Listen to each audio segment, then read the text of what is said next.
नमस्कार विद्यार्थियों, श्री शक्ति क्लासेज में आपका पुनः स्वागत है। कल हमने नरेशन के अंदर जो टेंस संबंधी परिवर्तन है कि इन्वर्टेड कोमा के बाहर कौन सा टेंस हो तो हम इन्वर्टेड कोमा के अंदर या रिपोर्टेड पार्ट में चेंज करेंगे, प्रोनाउन में चेंज करेंगे। उसके बाद में हमने वर्ब पढ़ी थी कि एक वर्ब पढ़ी थी हमने से की, से यानी कहना, जो वर्ब काम आती है। फिर से का हमने रूल पढ़ा कि से के बाद टू होगा तो यहां पर क्या होगा, ऑब्जेक्ट होगा। ठीक है, फिर इस प्रकार वाक्य होगा। फिर कहा कि अगर से सेड कुछ भी हो, अगर लिखा हुआ है यहां इतना ही है तो ऑब्जेक्ट, अगर सेड के बाद या से के बाद ऑब्जेक्ट नहीं है तो टू नहीं लगाएंगे, और है तो हम टू लगाएंगे। इतनी बात हमने कर ली थी। फिर अगली जो वर्ब है से की, से के बाद में जो हमारे यहाँ रिपोर्टेड स्पीच में काम आती है वो है टेल। टेल यानी बताना। उसके बाद सेकंड फॉर्म होती है टोल्ड, थर्ड फॉर्म होती है टोल्ड, फोर्थ फॉर्म यानी आईएनजी फॉर्म यानी टेलिंग और टेल्स। ठीक है, ये इसकी पांचों फॉर्म है। से का रूल क्या था कि अगर से के बाद में ऑब्जेक्ट है तो हम क्या लगाएंगे, टू, और ऑब्जेक्ट होगा। फिर कहा कि से के बाद में ऑब्जेक्ट नहीं है तो से का से रखेंगे, टू नहीं लगाएंगे। ये रूल हमने पढ़ लिया, ये भी पढ़ लिया। अब टेल का क्या रूल होता है कि टेल के बाद में अगर ऑब्जेक्ट है या नहीं है तो टेल के बाद कभी भी टू नहीं आता है, टू का प्रयोग हम नहीं करेंगे। ठीक है, अगर इतनी बात समझ में आ गई है तो हम एक काम करते हैं, एक वाक्य लिखते हैं। मैं इस प्रकार का एक फॉर्मेट लिख रहा हूं।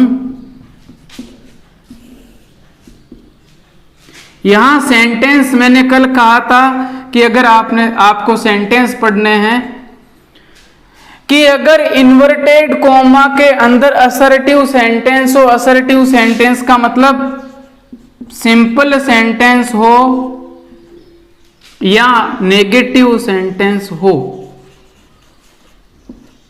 क्या हो, सिंपल सेंटेंस। असर्टिव का मतलब यही है कि सिंपल या नेगेटिव सेंटेंस हो।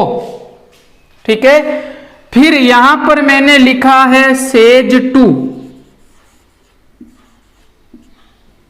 ठीक है, सेज यानी कहना। फिर हम नरेशन में कहते हैं बताया, राम ने मुझे बताया, राम मुझे बताता है, वह मुझे बताता है, उसने मुझे बताया। कि अगर असर्टिव सेंटेंसों में वाक्य ही लिख देता हूं,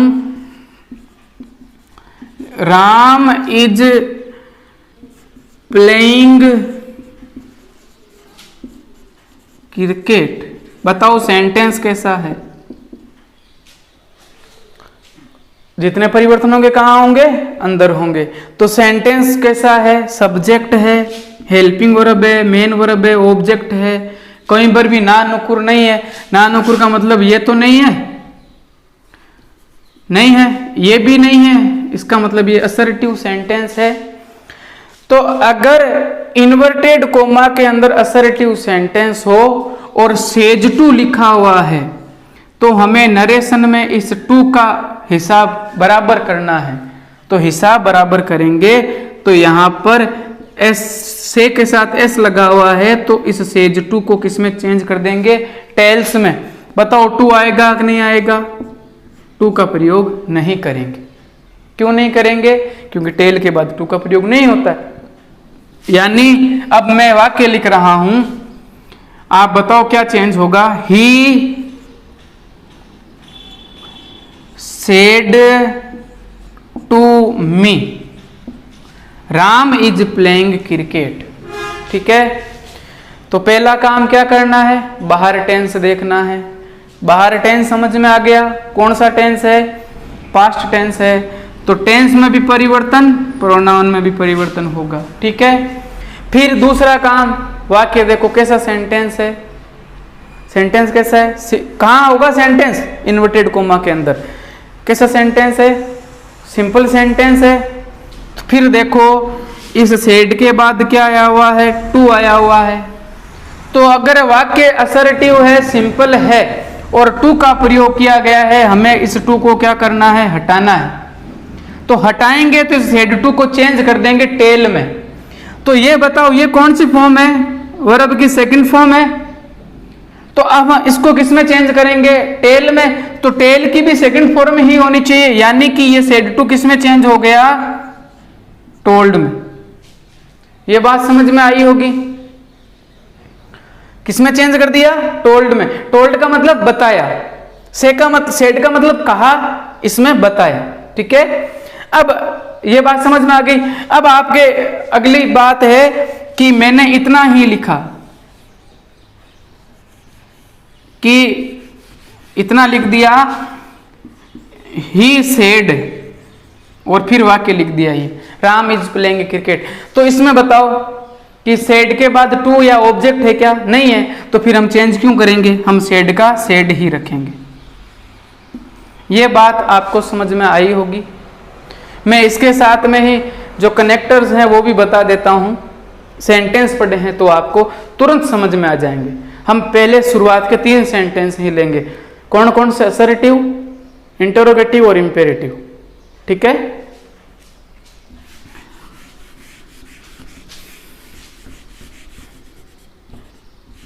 पहला सेंटेंस था, एक वर्ब और बता दूं पहले उससे, यानी 3 वर्ब हम ले लेते हैं, और भी आती है वर्ब, उन वर्ब के बारे में बात कर लेंगे। अगली वर्ब होती है आस्क। तो आस्क का अगर हम सिंपल शब्दों में अर्थ लें तो आस्क का मतलब होता है पूछना। बताओ पूछा कब जाता है, जब हम किसी को क्या करते हैं, प्रश्न पूछते हैं। ठीक है ना, समझ में आ रही होगी बात। जब हम आगे सेंटेंस करेंगे तब हमें अपने आप समझ में आ जाएगा कि यहां आस्क करना है। तो आस्क का मतलब होता है पूछना। सेकंड फॉर्म क्या होगी, वैसे कहना भी होता है, बाद में समझ में आएगी, अभी हमें आस्क ये ध्यान रखना है, पूछना होता है। सेकंड फॉर्म होती है आस्क्ड। थर्ड फॉर्म क्या होती है, आस्क्ड, आस्किंग, और आस्क के साथ एस लगा देंगे। ठीक है, ये हमें 3 वर्ब पहले याद रखनी। फिर अगली ऑर्डर, कमांडर, जो भी है, रिक्वेस्ट वगैरह, फॉरबिड की फॉर्म, वो बाद में कर लेंगे।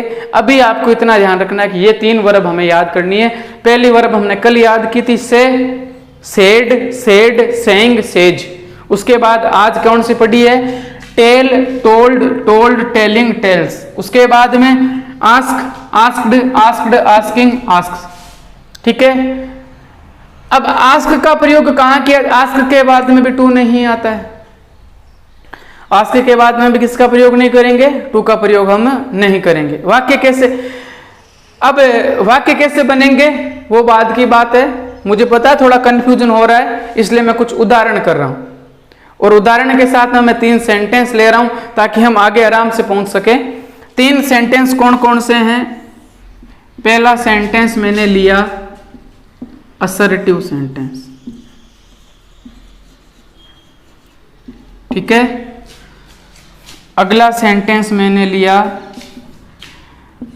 WH sentence, interrogative. WH है तो साइन ऑफ इंटरोगेशन आएगा यहां पर। अगला मैंने सेंटेंस लिया हेल्पिंग वर्ब वाला सेंटेंस। इसमें भी हेल्पिंग वर्ब पहले आई तो क्या आएगा, साइन ऑफ इंटरोगेशन। हम एक बार 3 सेंटेंस लेते हैं। ठीक है, दोनों, इसके भी 2 प्रकार, इंटरोगेटिव के 2 प्रकार होते हैं, WH वर्ड और हेल्पिंग वर्ब। एक ही लिखा, इसका मतलब एक, दोनों में एक ही रूल काम करेगा कि अगर इन्वर्टेड कोमा के अंदर वाला सेंटेंस असर्टिव सेंटेंस हो। असर्टिव का मतलब जिस सेंटेंस के पीछे साइन ऑफ इंटरोगेशन, प्रश्नवाचक चिन्ह ना लगे, एक्सक्लेमेशन का साइन ना लगे, वह सेंटेंस असर्टिव सेंटेंस है। तो इस इन्वर्टेड कोमा को हटाने के लिए हम दैट का प्रयोग करेंगे। किसका प्रयोग करेंगे, दैट का। बात समझ में आ गई। वाक्य लिख देता हूं साथ में ही, Ram said to me I am writing a letter आपका इतना ही काम है कि आपको इसमें से कनेक्टर लगाना है, कंजक्शन लगाना है कि इन्वर्टेड कोमा को हटाने के लिए हम क्या लगाएंगे। तो हम कहाँ देखेंगे, अंदर देखेंगे। अंदर देखा तो सब्जेक्ट शुरुआत में है, लास्ट में देखा तो साइन ऑफ इंटरोगेशन नहीं है, हेल्पिंग वर्ब का प्रयोग किया गया है। अगर हेल्पिंग वर्ब प्रयोग में है, अगर सब्जेक्ट नहीं होता तो मेन वर्ब की फर्स्ट फॉर्म होती तो इंपेरेटिव हो जाता। तो ये सब्जेक्ट शुरुआत में है, साइन ऑफ इंटरोगेशन नहीं है। सेंटेंस कैसा है, असर्टिव। तो मैं इस इन्वर्टेड कोमा को हटाने के लिए क्या लगाऊंगा, यहां पर दैट। ये बात समझ में आ गई। फिर हमने एक रूल और पढ़ लिया था कि अगर सेड टू लिखा हुआ है तो टू लिखा है तो ऑब्जेक्ट आएगा, तो वाक्य कैसा हो, असर्टिव। बात कही गई है, पूछी नहीं गई है, यानी ये सेड टू है, ये किसमें चेंज होगा, अंदर वाला वाक्य कैसा, असर्टिव है, बात कही गई है, कहने को टेल बताया, तो सेड टू किस में चेंज हो जाएगा, टोल्ड में। ये इतनी दो बातें समझ में आ गई होगी। ठीक है, हम अगला सेंटेंस अब है कि अगर इन्वर्टेड कोमा के अंदर वाला सेंटेंस कौन सा हो, WH सेंटेंस। कौन सा सेंटेंस हो, WH सेंटेंस हो। WH सेंटेंस का मतलब साइन ऑफ इंटरोगेशन। तो इन्वर्टेड कोमा को हटाने के लिए क्या लगाएंगे, तो अगर WH सेंटेंस से शुरुआत हो रही है, प्रश्न पूछा जा रहा है, तो उस इन्वर्टेड कोमा को हटाने के लिए जो WH वर्ड यहां आया हुआ है हम वो ही लगाएंगे। बात समझ में आ गई होगी। ठीक है, बात समझ में आ गई। अगला है WH का मतलब यहां पर Y लिखा तो Y ही लगाएंगे, इन्वर्टेड कोमा को हटा देंगे, Y लगा देंगे। फिर अगला है कि अगर इन्वर्टेड कोमा की शुरुआत में हेल्पिंग वर्ब से हो गई है, हेल्पिंग वर्ब से तो साइन ऑफ इंटरोगेशन आएगा। अगर हेल्पिंग वर्ब से शुरुआत है तो WH इस इन्वर्टेड कोमा को हटाने के लिए क्या लगाएंगे, तो इन्वर्टेड कोमा को हटाने के लिए लगाएंगे इफ। क्या लगाएंगे, इफ, या फिर वेदर, WHETHER। ये मीनिंग थोड़ी हमारे लिए कठिन पड़ती, इसलिए हम इफ का प्रयोग करते हैं। फिर मैंने ये भी पहले बताया हुआ है कि वेदर का प्रयोग एक जगह पक्का करना पड़ेगा। हम हर जगह इफ लिख सकते हैं, लेकिन एक जगह हमें वेदर लगाना पड़ेगा। कब, जब इन्वर्टेड कोमा, मैं सभी बातें इन्वर्टेड कोमा के अंदर की कर रहा हूं कि इन्वर्टेड कोमा के अंदर के सेंटेंस में क्या लिखा हुआ हो, और लिखा हुआ हो, तब हम कभी भी इफ नहीं लगाएंगे। क्या लगाएंगे, वेदर।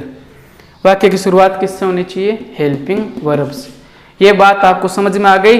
तो लगभग हमने शुरुआती जो तौर है जो इस नरेशन का, वो हमने पूरा कर लिया। कैसे, एक बार पुनः देख लो। दैट कब लगाएंगे, जब असर्टिव सेंटेंस होगा। WH कब लगाएंगे, जब वाक्य की शुरुआत ही WH वर्ड से हो। इफ कब लगाएंगे, जब वाक्य की शुरुआत किससे हो, हेल्पिंग वर्ब से हो, तो इफ का प्रयोग हम करेंगे। वेदर का प्रयोग भी हम कर सकते हैं, लेकिन वाक्य में और लिखा हुआ है और वाक्य की स्टार्टिंग हेल्पिंग वर्ब से है, तब हमें वेदर ही लगाना है। इतनी बात समझ में आ गई होगी। तो हम आगे करते हैं सेंटेंस। अब हम आराम से कनेक्टर जान जाएंगे, क्योंकि लगभग हमारे एग्जाम में जो बाहर का रिपोर्टिंग पार्ट है वो लगभग हल किया हुआ होता है। हमारी शुरुआत लगभग कहाँ से होती है, इन्वर्टेड कोमा को हटाने से। तो मैं वाक्य लिख रहा हूं, he said are you a teacher. जितना काम किया हुआ है वो हमें करना है, जितना बताया अभी तक। एक वाक्य, दूसरा है Ram said to me why are you playing here.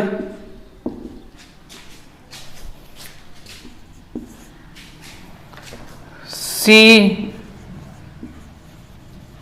says to me he is a good boy। 3 sentence आपके सामने लिखे हुए हैं। हमने जितनी चीजें सीखी वो करनी है। हमें सबसे पहले जो काम करना है कि टेंस और प्रोनाउन संबंधित परिवर्तन होगा कि नहीं होगा, समझ में आ जाएगा।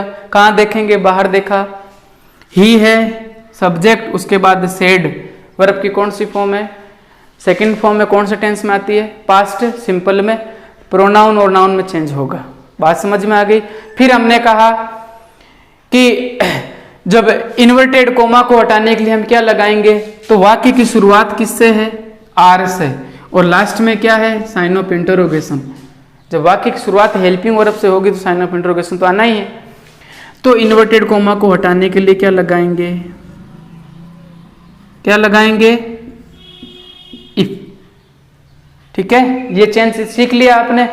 यहां पर मैंने यू थोड़ा सा कंफ्यूजन वाला लिख दिया है, ये हम वाक्य बाद में करेंगे क्योंकि अभी पता नहीं है कि सेकंड पर्सन कैसे चेंज होता है, ये हम चेंज नहीं करेंगे। इसमें चेंज कर देंगे, इन्वर्टेड कोमा है, उसके बाद WH वर्ड है, बाहर देखा तो राम के बाद सेकंड फॉर्म आई हुई है, टेंस और प्रोनाउन चेंज होगा। ठीक है, इसमें वाई है और साइन ऑफ इंटरोगेशन है। पर्सन पूछा गया है, पूछने को क्या कहते हैं, अभी वर्ब की बात की थी, पूछने वाली वर्ब होती है आस्क। तो यहां पर सेड टू लिखा हुआ है, हमें इस टू को हटाना है तो सेड को भी हटाना पड़ेगा। तो यहां पर पर्सन पूछा गया, कहा नहीं गया, पर्सन पूछा गया, पूछना नहीं, आस्क। तो यहां हम कर देंगे ASK, ये तो फर्स्ट फॉर्म है, ये कौन सी फॉर्म है, सेकंड, तो यहां पर भी सेकंड होगी, तो यहां क्या कर देंगे, आस्क्ड।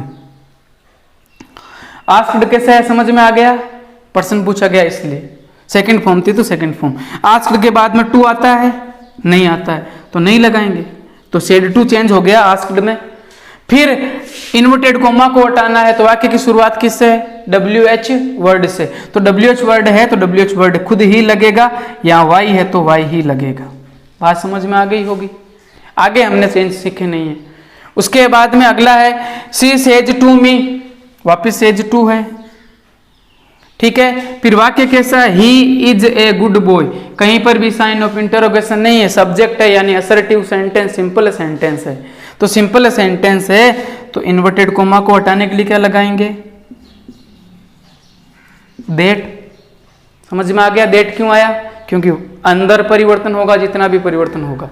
उसके बाद में इसमें पर्सन पूछा गया है क्या, नहीं पर्सन पूछा गया, इसमें तो बात कही गई है, कहने को क्या कहते हैं, टेल। तो सेज टू है तो यहां कर क्या कर देंगे, टेल, ये तो फर्स्ट फॉर्म है, जबकि ये कौन सी फॉर्म है, पांचवी है, तो यहां क्या लगा देंगे, एस, टेल्स। यानी हमने इतना सीख लिया है, सी टेल्स मी और दैट, ये कौन चीज कहां से आई ये आपको पता चल गया होगा। हम और एक्सरसाइज करते हैं।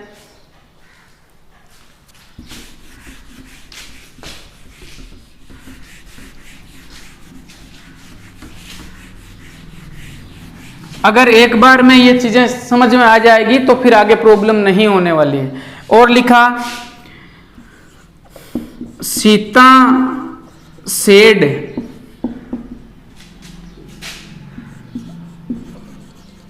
Rohit is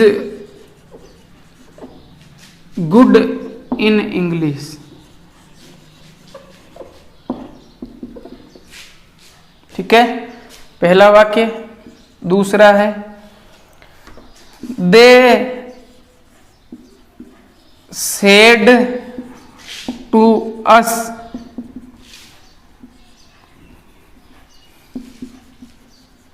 have you ever seen Agra.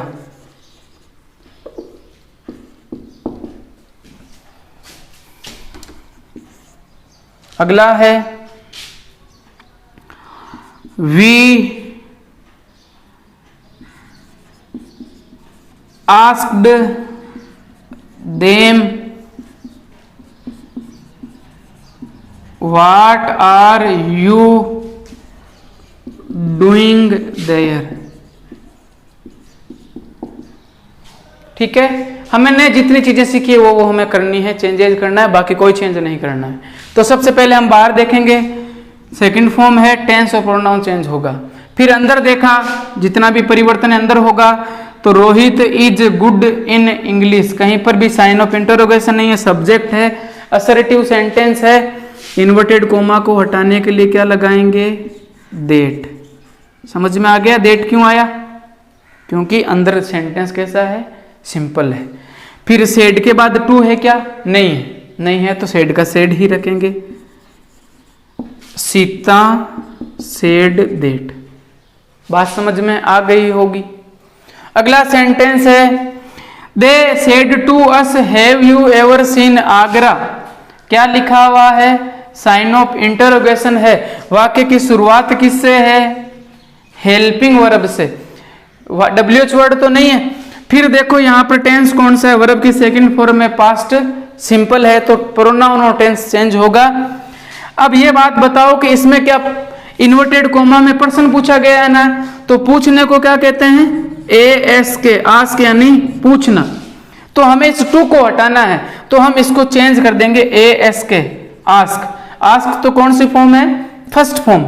हमें कौन सी चाहिए, सेकंड है तो सेकंड ही होगी, तो आस्क्ड सेकंड हो जाएगी और आस्क के बाद टू का प्रयोग नहीं करेंगे। फिर यहां पर बताओ इस इन्वर्टेड कोमा को हटाने के लिए क्या करेंगे, तो वाक्य की शुरुआत किससे है, हेल्पिंग वर्ब से। तो अगर हेल्पिंग वर्ब से वाक्य की शुरुआत होती है तो इन्वर्टेड कोमा को हटाने के लिए क्या लगाया जाता है, इफ। तो इतनी चीज हमने सीख ली है। दे का दे ही रहेगा, आस्क्ड सेड टू आस्क्ड में हो गया अस और इफ। यहां तक हमने सीख लिया। अगला देखो यहां पर भी WH वर्ड है, साइन ऑफ इंटरोगेशन है, बाहर टेंस देखो आस्क्ड सेकंड फॉर्म है, टेंस और प्रोनाउन चेंज होगा। अब इन्वर्टेड कोमा को हटाओ, इससे पहले बाहर आओ, ये आस्क्ड किस में चेंज होगा, कि सर आपने सेड टू को आस्क्ड में चेंज कर दिया तो आस्क्ड को हम सेड टू में चेंज कर देंगे, नहीं। आस्क का मतलब ही पूछना है, तो यहां पर भी पूछा पहले गया, चेंज ही किया हुआ तो हम आस्क में कोई चेंज नहीं करेंगे। यहां पर क्या होता, अगर सेड टू होता तो हम चेंज कर देते, यानी कि हम आस्क्ड का आस्क्ड ही रखेंगे। उसके बाद में यानी ये तो कोई चेंज नहीं होगा, वी आस्क्ड देम। उसके बाद इन्वर्टेड कोमा को हटाने के लिए जो WH वर्ड आया वही लगाएंगे, यानी वाट का वाट ही लगा देंगे। ये बात समझ में आई होगी। ये इतना यहां तक जो है चेंज हमें आ गया है करना। अब हम आगे और एक दो सेंटेंस करते हैं। तो आज हमने क्या कहां तक पढ़ लिया है, वापिस देखो, असर्टिव सेंटेंस हो, ये रिवीजन है, वापिस हार्ड लग रहा है तो असर्टिव सेंटेंस हो तो इन्वर्टेड कोमा को हटाने के लिए क्या लगाएंगे, दैट लगाएंगे। फिर सेज टू हो, वाक्य असर्टिव है तो किस में चेंज कर देंगे, टेल्स में। फिर सेड टू हो, वाक्य असर्टिव हो तो किस में चेंज कर देंगे, टोल्ड में। सेड टू थर्ड फॉर्म भी यही होगी, टोल्ड में ही होगा। फिर सेइंग टू है तो टेलिंग में, ये इंपॉर्टेंट नहीं है, यानी ये दो ही चीज हमारी देख लो। अगर सेइंग टू है तो ऑब्जेक्ट होगा ना, इसलिए किस में चेंज कर देंगे, टेलिंग में। ठीक है। फिर कहा कि सर टेल्स हो जाए तो, कि वाक्य में टेल्स लिखा हुआ है तो टेल्स लिखा हो तो टेल्स का टेल्स ही रहने दो, क्योंकि चेंज तो सेज टू होता है तो टेल्स में कोई परिवर्तन नहीं करेंगे, टेल्स का टेल्स ही रखेंगे। टेल्स आएगा तो ऑब्जेक्ट भी आएगा, यानी इस प्रकार लिखा हुआ आ जाए कि Ram told me I am your neighbour,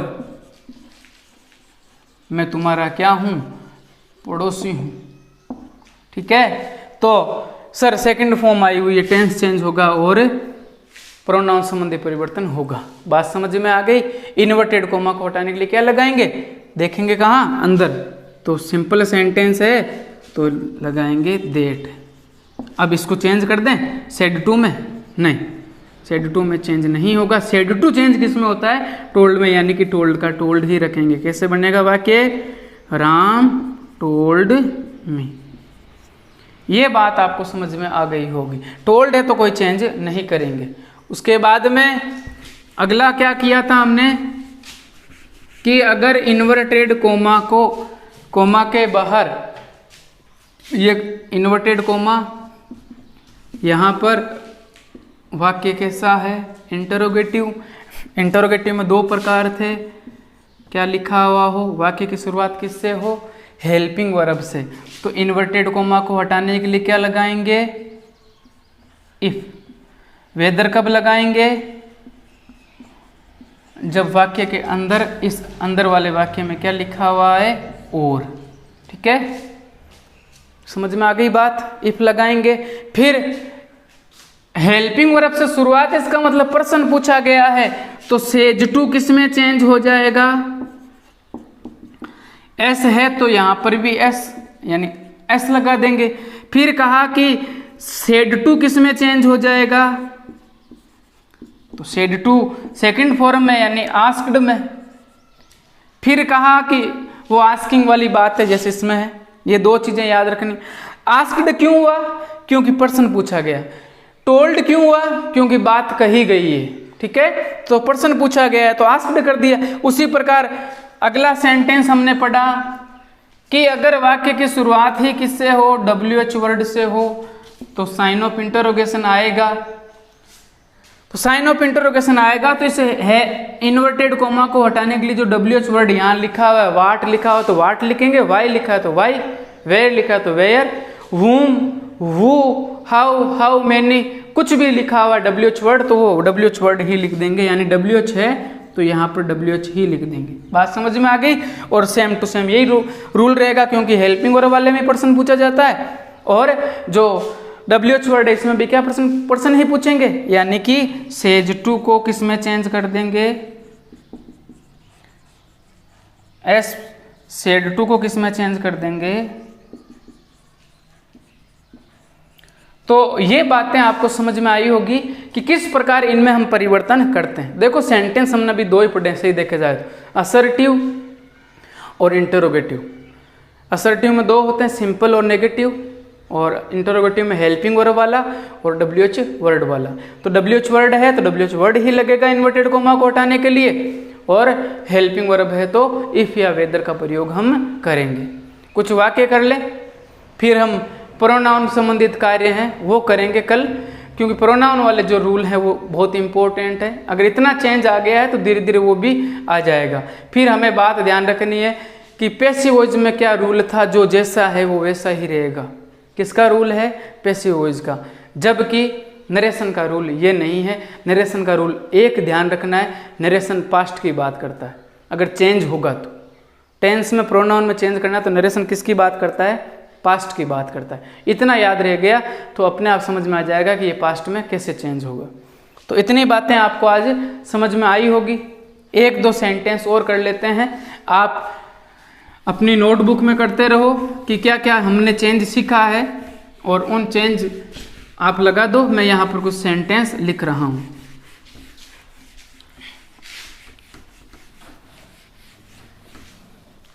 वाक्य है, they said to you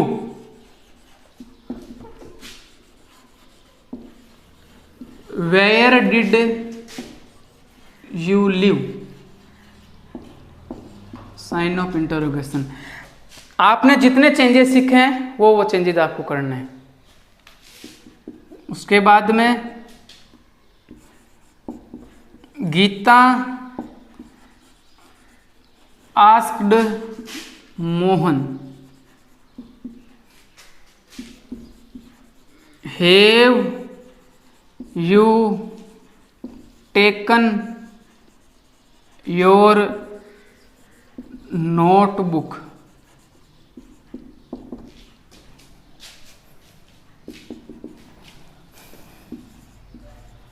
Sohan will say to me,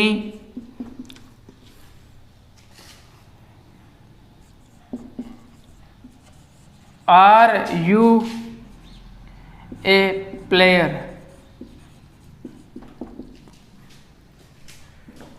और लास्ट सेंटेंस है, राकेश said to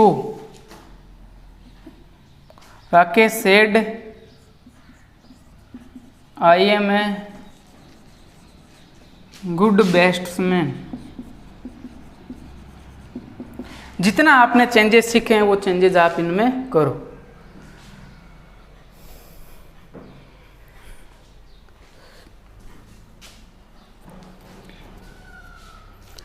तो सबसे पहले इन्वर्टेड कोमा किससे शुरुआत है? WH वर्ड से। वेयर है तो इन्वर्टेड कोमा को हटाने के लिए वेयर ही लगाएंगे, कर दिया होगा चेंज। फिर पर्सन पूछा गया है तो सेड टू किस में चेंज होगा? ASKED आस्क्ड में। तो बचा हुआ क्या है? They asked you. यहां तक समझ में आ गया होगा। इतना ही हमने काम सीखा है। अगला है Geeta asked Mohan have you taken your notebook.